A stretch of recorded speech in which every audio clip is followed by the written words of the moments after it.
Before there was Jackie Chan, the world had already chosen its king. His name was Bruce Lee, and when that king died, they wanted Jackie to wear his crown, but Jackie refused. What happened next would change martial arts cinema forever and create a rivalry that Hollywood tried to bury. Now, let me tell you the story no one dared to tell. The story of two legends, one throne, and the brutal pressure that almost destroyed Jackie Chan before he became Jackie Chan. Hong Kong, 1973. The world was mourning. Bruce Lee, the man who had single-handedly shattered Hollywood's color barrier, the man who brought Kung Fu to the West, was dead at 32 years old. His final film, Enter the Dragon, had just exploded across global box offices. Cinema had never seen anything like him. The precision of his strikes, the philosophy in his words, the raw, untamed power that radiated from every frame. He was untouchable, irreplaceable, a god among men, or so they thought. Studio executives across Hong Kong panicked. They had built an empire on Bruce Lee's shoulders. Golden Harvest, Shaw Brothers, every major studio was hemorrhaging money without their golden boy. The theaters were empty. The international deals were collapsing. They needed someone, anyone, someone who could kick, punch, and most importantly, sell tickets. Someone who could make audiences forget, even for a moment, that Bruce Lee was gone. Enter Jackie Chan, a 19-year-old stuntman, broke, unknown, desperate for any opportunity that could pull him out of poverty. He had spent his entire childhood imprisoned in the Peking Opera School, a brutal institution where children were beaten into submission, trained until their bodies broke, and molded into perfect performers. Jackie had survived that hell. He could flip through the air. He could take a punch. He could make his body do things that seemed physically impossible, but none of that mattered in 1973. He was nobody. Just another face in the crowd of Hong Kong's endless supply of martial artists. But Jackie had a secret connection to the legend himself. Years earlier, he had actually worked with Bruce Lee as a nameless stunt double in Fist of Fury and Enter the Dragon. In one scene, Bruce Lee kicked Jackie so hard in the head that Jackie thought his skull had cracked. He saw stars. His vision blurred, but he didn't complain. He couldn't afford to. This was Bruce Lee. You took the hit and said thank you. You felt honored to be in the same room as him. Now Bruce was gone, and the vultures were circling Jackie Chan. Lo Wei, a director who had worked with Bruce Lee on The Big Boss and Fist of Fury, saw something in Jackie. Not talent, not star quality, not potential greatness. He saw a replacement. A body. A puppet he could dress up in Bruce Lee's clothes and sell to a grieving audience that was desperate for anything that resembled their fallen hero. Lo Wei didn't care about Jackie's individuality. He didn't care about Jackie's comedic timing or his acrobatic background. He only cared about one thing. Could this kid pretend to be Bruce Lee long enough to make money?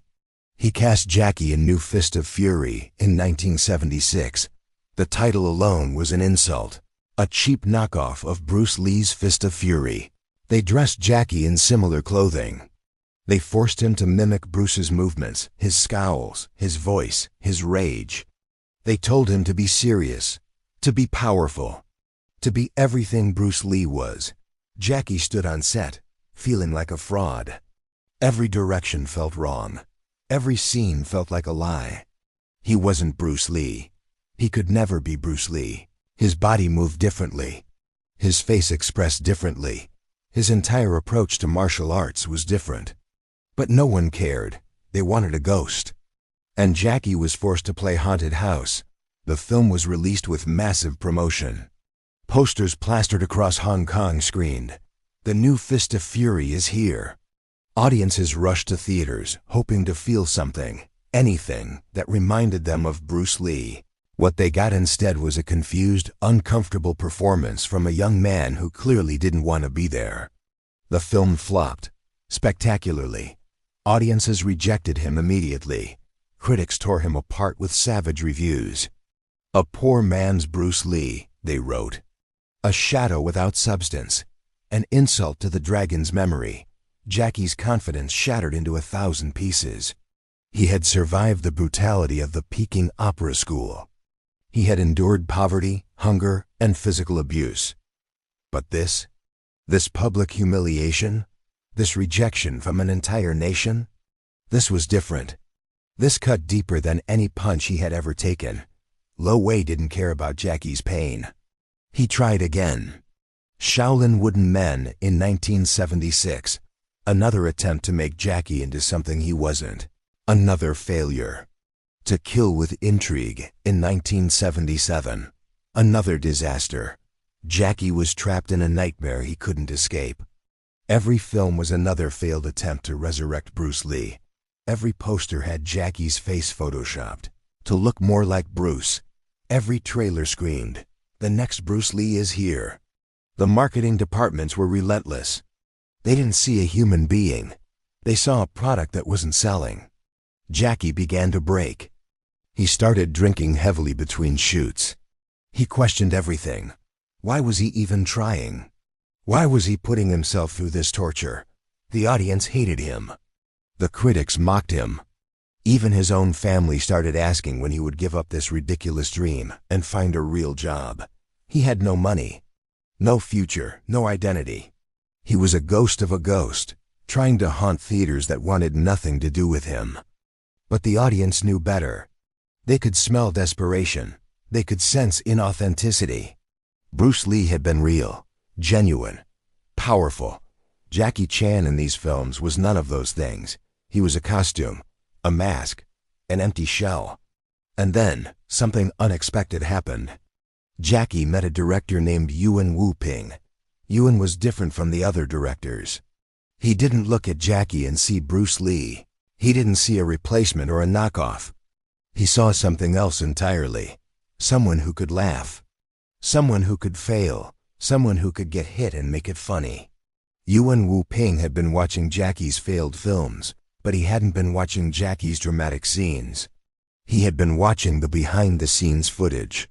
The moments between takes when Jackie would joke around with the crew. When he would accidentally trip and turn it into a backflip. When his natural personality would shine through. Bruce Lee never got hit, Yuan told him over tea one afternoon. He was invincible, untouchable, a perfect fighting machine. But you're human. You bleed, you fail, you fall down. And people love humans more than they love gods. Jackie didn't understand. His entire career had been built on the idea that he needed to be strong, serious, powerful. How could losing be better than winning? How could weakness be more entertaining than strength? It went against everything he had been taught at the Peking Opera School, where weakness was punished with bamboo canes and humiliation. But Yuan Wu Ping was right, and he was about to prove it. Snake in the Eagle's Shadow. Jackie Chan's first comedy kung fu film. It was cheap, shot on a shoestring budget with minimal sets and unknown actors. It was ridiculous, with a plot that made little sense and fight scenes that prioritized humor over realism. Jackie played a bumbling, cowardly janitor who gets beaten up constantly by everyone around him until he meets an old beggar who teaches him snake-style kung fu. The character was the opposite of Bruce Lee's characters. He was weak, he was scared. He ran away from fights, he got hit.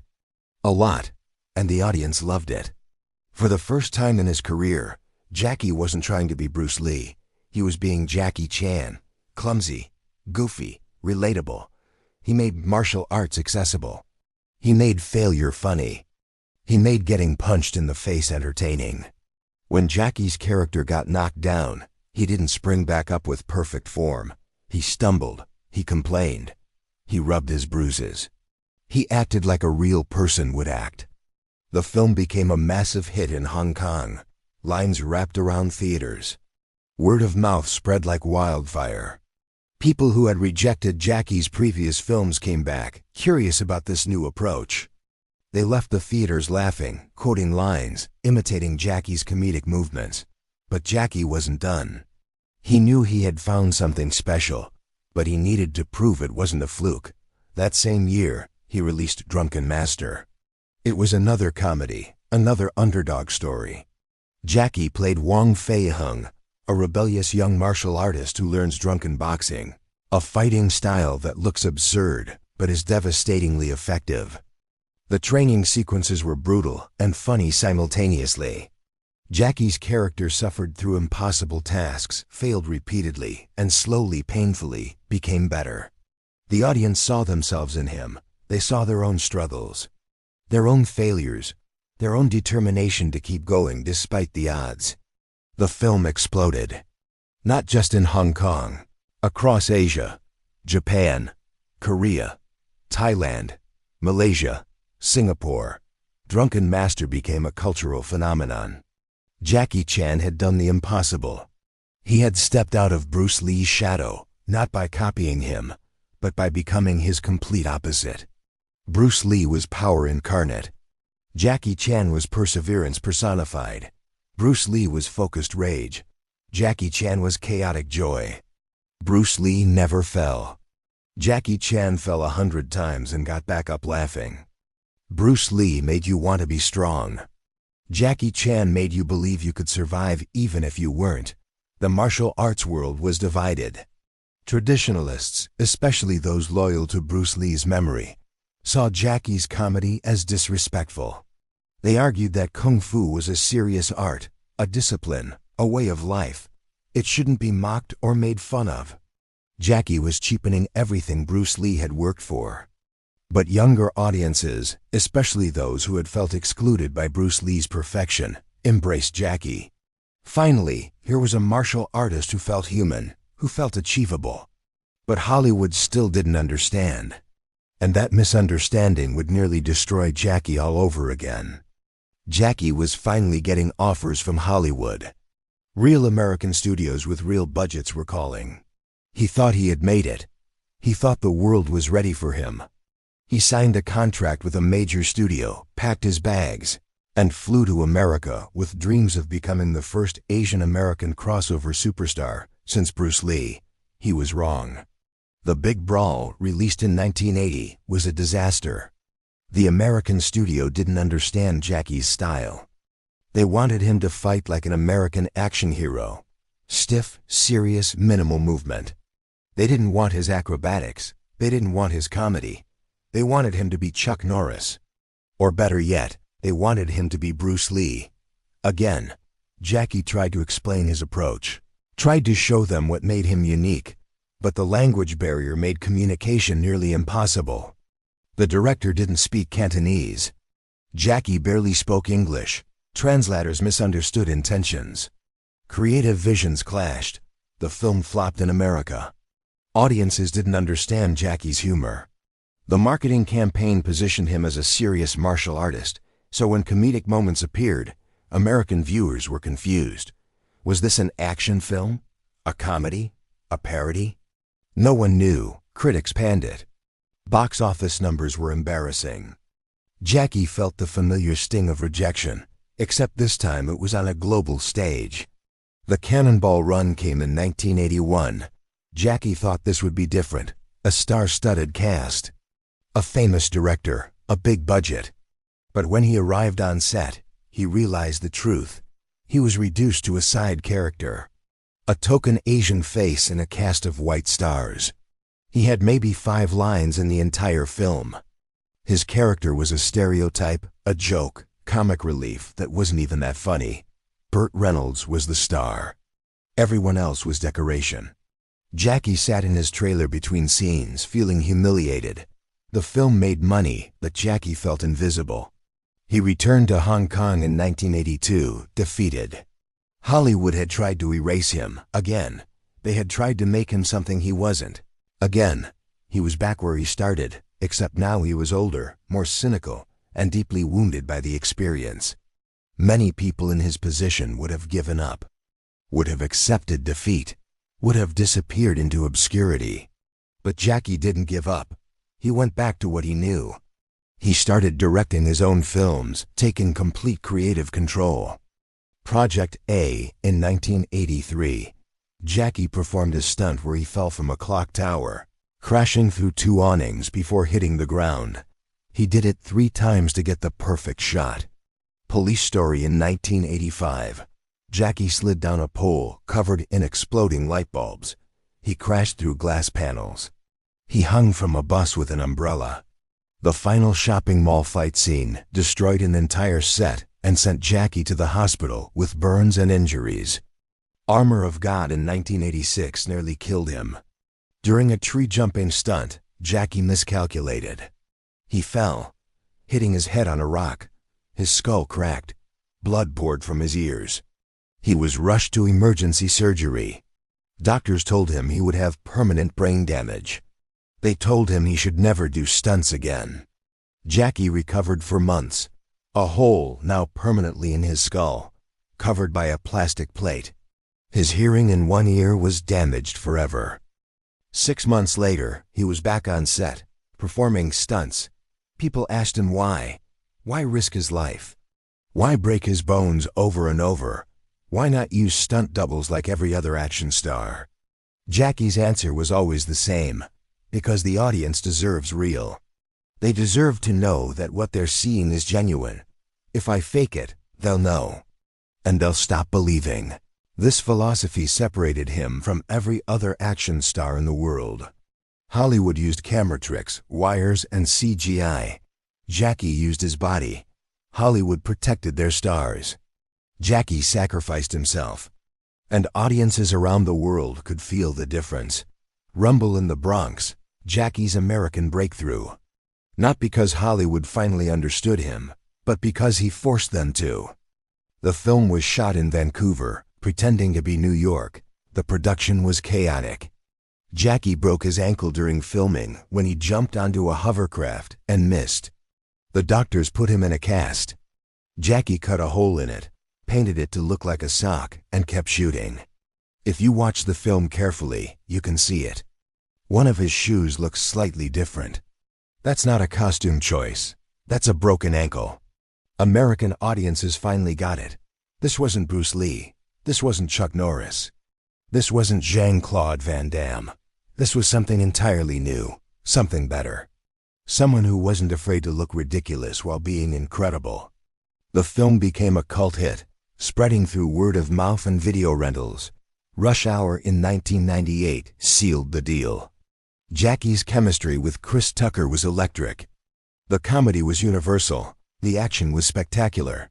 The film made over $240 million worldwide. Jackie Chan was no longer the guy trying to be Bruce Lee. He was no longer that Chinese stuntman. He was Jackie Chan, a name that needed no comparison, no explanation, no qualification. He had arrived, finally, on his own terms. Years later, in an interview, Jackie was asked a question that had followed him his entire career. Do you think Bruce Lee would be proud of you? Jackie paused. The question clearly affected him. His eyes softened. When he spoke, his voice was quiet, reflective. I don't know. Bruce Lee was a god. He was perfect. He was everything a martial artist should be. I am just a man who falls down a lot. I am just someone who gets hurt and keeps going. Maybe Bruce Lee would think I'm silly. Maybe he would think I'm disrespecting Kung Fu. I don't know. But I hope he would understand that I never tried to replace him. I only tried to survive. But that was exactly the point that Jackie still didn't fully grasp. Bruce Lee showed the world what perfection looked like, what human potential could achieve at its absolute peak. He inspired millions to train harder, to be better, to reach for greatness. But Jackie Chan showed the world something equally important, perhaps even more important. He showed what humanity looked like, what perseverance looked like, what getting back up looked like, even when your body was broken and your spirit was crushed. Bruce Lee made you want to be extraordinary. Jackie Chan made you believe you could survive being ordinary. And in the end, humanity won. Because more people fall down than fly. More people fail than succeed on the first try. More people are Jackie Chan than Bruce Lee, and that's okay. That's beautiful, actually. So the next time you watch a Jackie Chan film, when you see him dangling from a building, crashing through a market, or getting punched in the face for the 100th time, remember this. He didn't become a legend by being the next Bruce Lee. He became a legend by refusing to be anyone but himself, and that refusal changed cinema forever. It proved that there was room for more than one way to be a hero. That vulnerability could be strength, that humor could coexist with honor, that falling down was just as important as getting back up. Jackie Chan never defeated Bruce Lee. He didn't need to. He created his own throne. And on that throne, he became immortal.